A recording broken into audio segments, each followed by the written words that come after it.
我冇同大家講過一個愚公移山嘅爛 get 啦。愚公移山咧係形容人哋永不放棄啊嘛。但係你知唔知愚公係點死啊？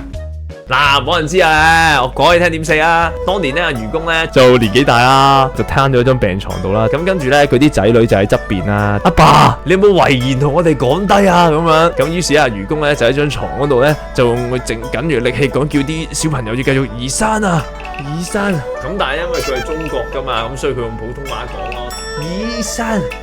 移山咁樣，佢啲仔女咧啱啱咧學完音樂堂，個女突然之間就接唱啦，靚尖尖，移山移山，靚尖尖咁樣，跟住咧阿愚公就俾佢簡單激死咗。